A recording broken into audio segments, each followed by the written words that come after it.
नमस्कार साथियों। महान कवि मंगलेश डबराल साहब की एक मार्मिक कविता है। उसका शीर्षक है गुमशुदा। गुमशुदा मतलब वो लोग जो गायब हो गए और घर वालों को मिले ही नहीं।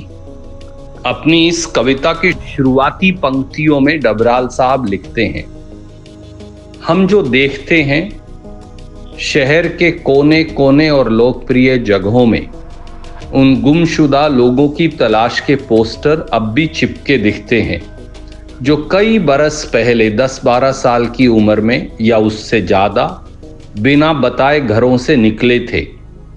पोस्टरों के अनुसार उनका कद मंझोला है, रंग गोरा नहीं गेहुआ या सांवला है, हवाई चप्पल पहने हैं, चेहरे पर किसी चोट का निशान है और उनकी माएं उनके बगैर रोती रहती हैं। पोस्टरों के अंत में यह आश्वासन भी रहता है कि लापता की खबर देने वाले को मिलेगा यथासंभव उचित इनाम।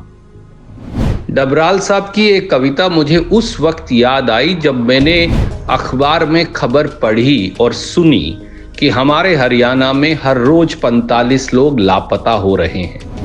और ये खबर किसी और ने नहीं दी, खुद हरियाणा पुलिस के आंकड़ों ने अपने हवाले से ये खबर पूरे प्रांत को और देश को बताई कि 45 हरियाणवी हर रोज कहां गुम हो रहे हैं, इसकी जानकारी किसी को नहीं है।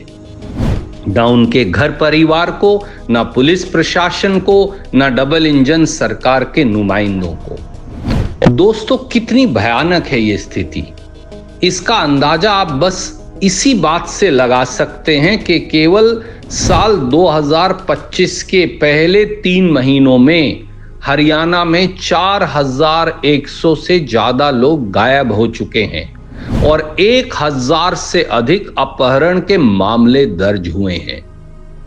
गुमशुदगी के ये आंकड़े न केवल कानून व्यवस्था की बदहाली और दिवालियेपन को बयां करते हैं, पर यह भी बताते हैं कि नायब सिंह सैनी जी की सरकार के तथाकथित सुशासन और सुरक्षा दोनों के दावों की हकीकत बिल्कुल खोखली है। हर मुश्किल सवाल की तरह इस सवाल पर भी सैनी सरकार खामोश है। अच्छी बात है कि हरियाणा मानवाधिकार आयोग ने इस मामले में संज्ञान लेते हुए पुलिस के डीजीपी से 8 हफ्ते में जवाब मांगा है। मानव अधिकार आयोग ने भी साफ तौर से कहा कि गुमशुदगी के ये आंकड़े सार्वजनिक सुरक्षा तंत्र के दिवालियेपन को दर्शाते हैं। महिलाएं, बच्चे और कमजोर वर्ग मानव तस्करी, बंधुआ मजदूरी, यौन शोषण और अवैध अंग व्यापार जैसी भयावह आपराधिक गतिविधियों के शिकार हो रहे हैं। ड्रग माफिया हरियाणा में, पेपर लीक माफिया हरियाणा में, नौकरी बेचने वाला माफिया हरियाणा में और अब मानव तस्करी माफिया भी हरियाणा में। लेकिन यहां सवाल यह भी उठता है कि इतने बड़े मुद्दे पर बीजेपी की हरियाणा की सरकार और देश की बीजेपी सरकार खामोश क्यों है? क्यों नहीं वो इस मामले पर कड़े कदम उठा रहे? क्या यहां भी जब सैया भये कोतवाल तो डर काहे का वाला मामला है? हरियाणा का कोई ऐसा सगा नहीं जिसे बीजेपी ने ठगा नहीं। यह सिर्फ एक नारा नहीं बल्कि हरियाणा में एक शर्मनाक हकीकत बन गई है। साथियों, हरियाणा में रोज जो 40 से 45 लोग लापता हो रहे हैं, उन लापता व्यक्तियों के पीछे एक परिवार के आंसुओं की कहानी भी है। उनकी बेबसी, बेकारी, बेरोजगारी की दर्दनाक कहानी है। बीजेपी के कुशासन की वजह से वो हर रोज अपनों को खोने के लिए अभिशप्त हैं। महाभारत में भी एक ऐसे ही प्रसंग का जिक्र है। अपने वनवास के दौरान पांडव जब एक गांव में पहुंचे तो वहां पता चला कि एक राक्षस हर रोज गांव के एक शख्स को मारकर खा जाता था। उस राक्षस के आतंक से महाबली भीम ने गांव वालों को निजात दिलाई थी।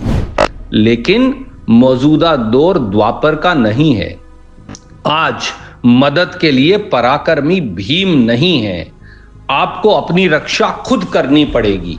खुद महाबली भीम हरियाणा की जनता को बनकर पराक्रम दिखाकर नायब सिंह सैनी जी से और उनकी सरकार से जवाब मांगना पड़ेगा और ये मांग उठानी पड़ेगी कि अपहरण और गुमशुदगी के हर रोज के ये जो 40 से 45 लोग गुम हो जाते हैं, इस समस्या से निजात हो और इस मानव तस्करी माफिया जो इसके पीछे साफ तौर से लगता है उसका पर्दाफाश हो।